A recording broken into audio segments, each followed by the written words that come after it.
ശ്ശോ, എന്റെ ദൈവമേ എന്തോ ഒരു മുടിയാ നോക്കിയേ. ഇപ്പൊ ചോറിലും കറിയിലും മുറിയിലും എല്ലാം അവിടെ ഇപ്പൊ മുടിയാ. ഇതെന്തായാലും എന്റെ മുടിയല്ല, ഇതൊരു ചെറിയൊരു കേളിയൊക്കെ ആയിട്ടുള്ളതല്ലേ. എന്റെ സ്ട്രെയിറ്റ് മുടിയാ. മോക്കടെ മുടിയല്ലാന്ന് എനിക്കറിയാം, ഇത് അവളുടെ മുടിയാ. എന്തോ ഒരു മുടിയാ നോക്കിയ. മുടി കെട്ടി വെക്കാൻ പറഞ്ഞാൽ കേൾക്കത്തില്ല. മുടി അഴിച്ചിട്ടോട് നടന്ന് നിറച്ച് മുടിയാ. ഒന്നാമതെ അച്ഛനൊക്കെ ചോറിൽ വല്ല മുടിയും കണ്ടാൽ പിന്നെ അന്ന് കഴിക്കത്തില്ല. പിന്നെ എപ്പോഴും അച്ഛൻ്റെ വായ ചീത്ത വെക്കുന്ന ഞാനാ. എന്റെ മുടിയാ. എനിക്ക് ഹൈപ്പർ തൈറോയിഡ് ഉള്ളതുകൊണ്ടേ നല്ല മുടി കൊഴിച്ചിലുണ്ട്. എൻ്റെ ആയിരിക്കും. ഞാൻ ചീകിയപ്പോഴെങ്ങാനും. എന്തെങ്കിലും കുറ്റം പറഞ്ഞു കഴിഞ്ഞാൽ പിന്നെ രോഗത്തിന്റെ തലയിലങ്ങ് ഇട്ട് കഴിഞ്ഞാൽ പിന്നെ സമാധാനം ആവുമല്ലോ. പിന്നെ ആർക്കും ഒന്നും പറയാൻ പറ്റത്തില്ലല്ലോ. ഞാനൊക്കെ ഉണ്ടല്ലോ, രാവിലെ ഉറങ്ങി എണീറ്റ് കഴിഞ്ഞ് കുളി കഴിഞ്ഞാൽ മുടി അങ്ങോട്ട് കെട്ടി വെച്ചാൽ പിന്നെ അഴിക്കത്തില്ല.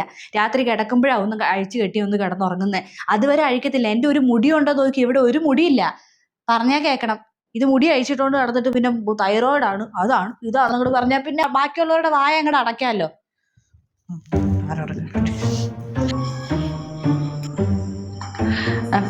അമ്മ പറഞ്ഞ അത്ര കാര്യാക്കണ്ടാട്ടാ. എനിക്കങ്ങനെ വിഷമമൊന്നുമില്ല. അമ്മ അങ്ങനെ എല്ലാം പൊട്ടിത്തെറിച്ച് സംസാരിക്കുന്ന ഒരു സ്വഭാവമാണ് അതിൻ്റെ.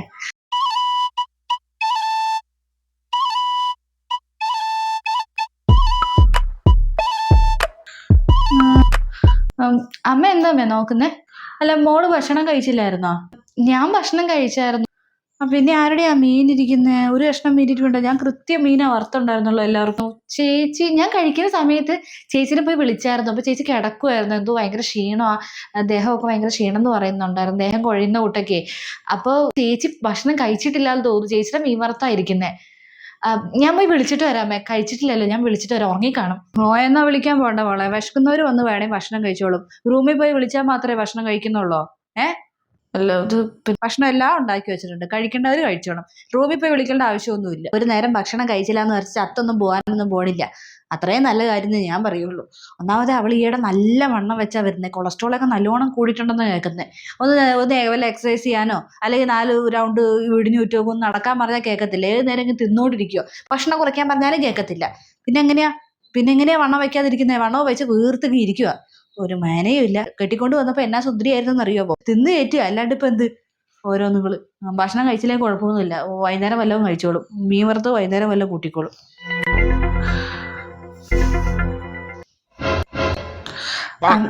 ചേച്ചി കഴിച്ചില്ലായിരുന്നല്ലോ. മീൻ വറുത്ത് ഇരിക്കുന്നുണ്ടായിരുന്നു. ഞാൻ ചോറ് എടുക്കട്ടെ? പയ്യ തീരെ ക്ഷീണം പോലെ ഭയങ്കര. അപ്പൊ ഞാൻ ഇച്ചിരി നേരം കിടന്നുപോയി. കഴിക്കാൻ വിട്ടുപോയി. ഇപ്പൊ കഴിക്കാൻ വന്നയാ. ഇനിയിപ്പം വേണ്ട, വയറ് നിറഞ്ഞു. അമ്മ, ചേച്ചിക്ക് വിഷമായെന്ന് തോന്നുന്നു. എന്റെ മനസ്സിൽ വെച്ച് ഞാൻ ഒരു കാര്യം പറയാറില്ല. ഉള്ള കാര്യം ഞാൻ മുഖത്ത് നോക്കി പറയും. അത് വണ്ണം ഉള്ള കാര്യല്ലേ ഞാൻ പറഞ്ഞേ. ഭക്ഷണം കഴിച്ച് കുത്തി കയറ്റിയിട്ടാ ഇങ്ങനെ വണ്ണം വെച്ച് കൂട്ടുന്നേ.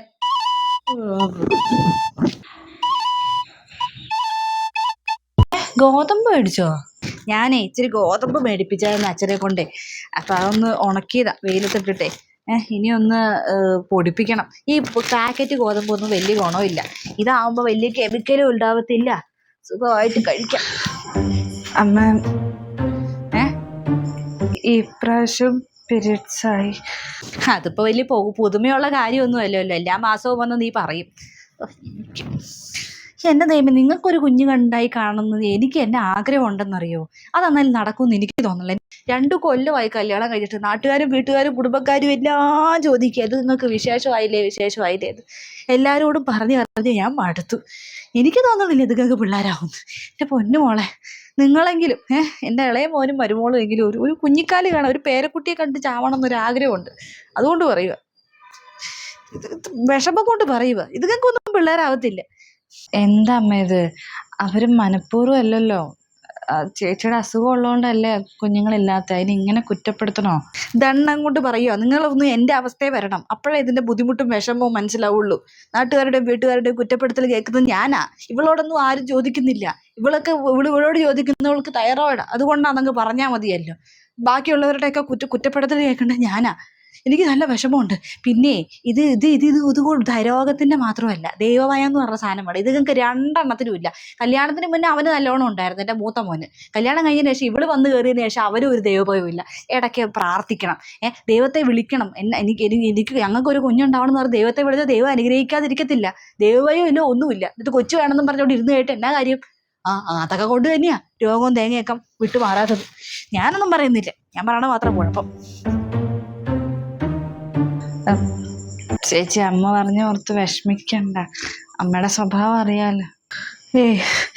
അതൊന്നും കുഴപ്പമില്ല. ഞാനിതൊക്കെ കേട്ട് ശീലായി. മനഃപൂർവ്വം അല്ലല്ലോ. കുഞ്ഞുങ്ങളില്ലാത്തതിന് ഞങ്ങളെന്ത് ചെയ്യാൻ പറ്റും?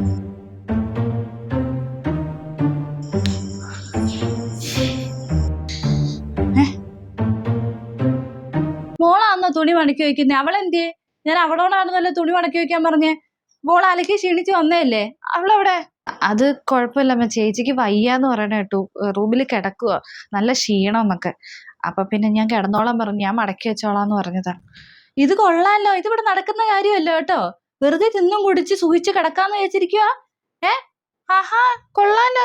ഭക്ഷണവും കഴിച്ച് വെറുതെ കട്ടിലിൽ കയറി കിടക്കും, ഒരു പണിയും ചെയ്യുന്നില്ല. നീ വന്നതിന് ശേഷം നീയാ ഇവിടുത്തെ പണി മുഴുവൻ ചെയ്യുന്നേ. അത് നടക്കുന്ന കാര്യമല്ല. ഞാൻ അവളോട് സംസാരിച്ചിട്ടേ ഉള്ളൂ. അയ്യോ അമ്മ, അത് കുഴപ്പമില്ല, ഞാൻ ചെയ്യുന്നുണ്ടല്ലോ. ചേച്ചിക്ക് വയ്യാത്തോണ്ടല്ലേ അമ്മ ഇത് ഇത്ര വലിയ പ്രശ്നമാക്കല്ലേ. ചേച്ചി വയ്യായി ഇല്ലാത്തപ്പോ പണിയൊക്കെ ചെയ്യുന്നല്ലേ. ഇന്നെന്തോ ക്ഷീണം ഉള്ളതുകൊണ്ടാ. എനിക്ക് തോന്നുന്നത് ഇവളുടെ അടവാ. അവള് തൈറോയിഡ് തേങ്ങ മാങ്ങെന്ന് പറഞ്ഞ് രോഗം വെറുതെ പറയുന്നയാ. അവള് പണി ചെയ്യാതിരിക്കാനുള്ള അടവാ അവക്ക്. എനിക്കറിയാം, ഞാൻ അവളോട് ചോദിച്ചിട്ടല്ലേ ഉള്ളൂ.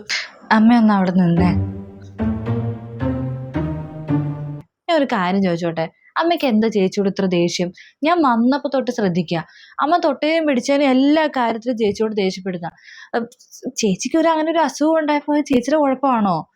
പിന്നെ ഇത് എല്ലാവർക്കും വരുന്നത് ഇത്ര നോർമൽ ആയിട്ടുള്ള കാര്യമാണ്, അല്ലാണ്ട് ഇത് ഇത്ര വലിയ സീരിയസ് ആക്കേണ്ട ആവശ്യമില്ല. പിന്നെ അത് മുഖേന ഉണ്ടാവുന്ന പ്രശ്നങ്ങളാണ് ക്ഷീണം, മുടി കൊഴിച്ചില്, കുഞ്ഞുങ്ങൾ ഉണ്ടാവാനുള്ള ബുദ്ധിമുട്ട്.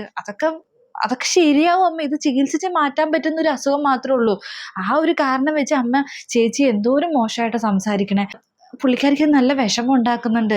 ചേച്ചി മനഃപൂർവ്വം ഉണ്ടാക്കി വരുത്തിയ ഒരു അസുഖമൊന്നും അല്ല, ചേച്ചിക്ക് വന്നു പോയതാ. ഒത്തിരി പേർക്ക് ഉണ്ടാവുന്നുണ്ട്, ഇത് മാറുന്നതാണ്. നമ്മുടെ കുടുംബത്തിൽ ഒരാൾക്ക് ഒരു രോഗം വന്നു കഴിയുമ്പോൾ അവരുടെ കൂടെ നിന്ന് അത് സപ്പോർട്ട് ചെയ്ത് അത് മാറുന്നവരെ അവരെ ടേക്ക് കെയർ ചെയ്യല്ലേ വേണ്ടേ. അല്ലാണ്ട് ഇതുപോലെയാണോ അമ്മ പെരുമാറണ്ടേ? ഇത് മോശമല്ലേ. ദൈവം ഉദ്ദേശിച്ച സമയത്ത് അവർക്ക് കുഞ്ഞുങ്ങളുണ്ടാവും. ഇപ്പൊ ചിലപ്പോ ദൈവം അവർക്ക് വേണ്ടി അത് ഉദ്ദേശിച്ചിട്ടുണ്ടാവില്ല. അങ്ങനെ ചിന്തിക്കേ. എല്ലാ കാര്യത്തിലും ഇങ്ങനെ തൊട്ടേനും പിടിച്ചതിനും ഒക്കെ ചീത്ത പറയുന്നതിന് പകരം ഒപ്പം കൂടെ നിന്ന് അവരെ സപ്പോർട്ട് ചെയ്ത് രോഗം മാറുന്നവരെ അവരെ ടേക്ക് കെയർ ചെയ്യുന്നതിനല്ലേ കാര്യം. ഇതിപ്പം ആർക്ക് വേണമെങ്കിലും വരാം, നാളെ എനിക്കും വരാം. നാളെ എനിക്കും വന്നാലും അമ്മ എന്നോട് ഇങ്ങനെയല്ലേ പെരുമാറുന്നേ. അത് മോശമല്ലേ അമ്മ? അമ്മ എന്നെ ഒന്ന് ചിന്തിച്ചു നോക്ക്. അമ്മ ഈ പെരുമാറുന്ന രീതി ഒട്ടും ശരിയല്ല. എനിക്ക് അത്രേ പറയുള്ളൂ.